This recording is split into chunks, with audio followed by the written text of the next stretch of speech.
Camerounaises, Camerounais, chers aînés, jeunesse camerounaise, citoyens camerounais de l'intérieur et de l'extérieur, filles et fils du Cameroun, nous avons échoué. Le peuple tout entier a échoué. Les aînés ont échoué. La jeunesse a échoué. Nos gouvernants ont échoué. Le parti au pouvoir a échoué. L'opposition a échoué. Nous avons tous, sans exception, échoué. Cet échec est collectif. Notre responsabilité à tous et à chacun est engagée et interpellée. Nous devons l'assumer. Pour assumer notre responsabilité collective, à ce qui nous arrive à nous-mêmes et à notre pays, cet héritage de nos ancêtres qui ne nous appartient pas, il faudrait d'abord que nous confessions nos fautes. Il faudrait d'abord que nous confessions nos erreurs et nos manquements.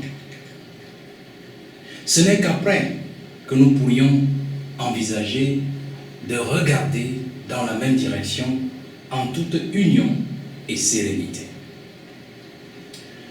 À cause de notre égoïsme, le repli identitaire a refait surface et rend notre sommeil quotidien difficile du fait des épines qu'il a jetées sur le lit de notre cohésion nationale.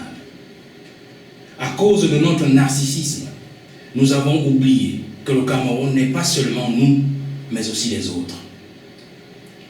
Nous avons oublié que la souffrance n'est pas seulement subie et ressentie par ceux qui nous sont proches, mais aussi, et bien plus encore, par ces grandes masses de population nombreuses qui, très loin, dans les extrémités du pays, luttent au quotidien pour la survie et contre la mort.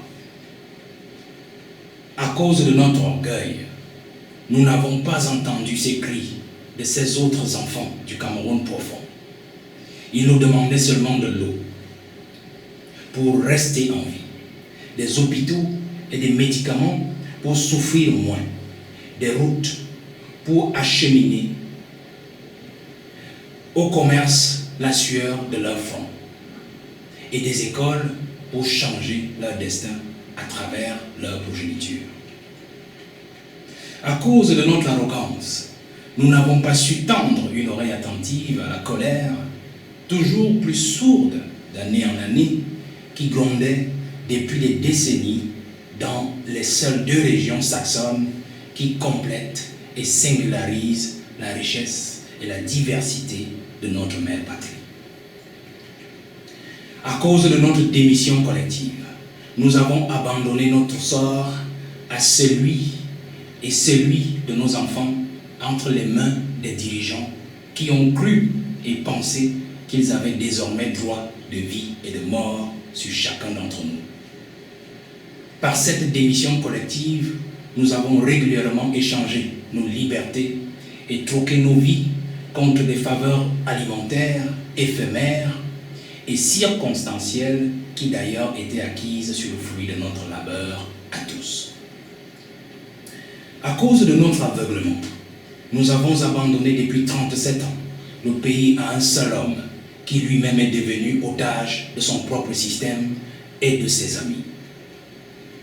Nous lui avons fait tellement confiance qu'il a perdu le sens des responsabilités qui font de lui le père de tous et non pas de quelques-uns.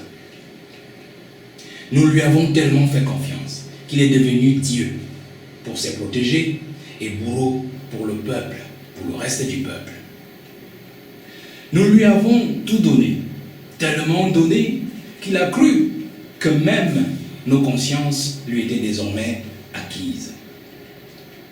À cause de cet abandon collectif, nous avons permis que naisse, se développe et se démultiplie une ivresse dirigeante, parasitaire de nos efforts, méprisante de nos valeurs, indifférente à nos souffrances, semeuse des discordes et des désunions, fossoyeuse de notre avenir. Cette caste de privilégiés a fait de notre fortune à tous sa propriété privée. Elle a mis en esclavage tout le peuple entier. Elle a embastillé nos rêves et emprisonné l'élu des élus, l'institution suprême de la République. Par cette négligence de notre part, ces gens ont coupé le chef de son peuple pour mieux se mettre à leur propre compte. Pour toutes ces fautes,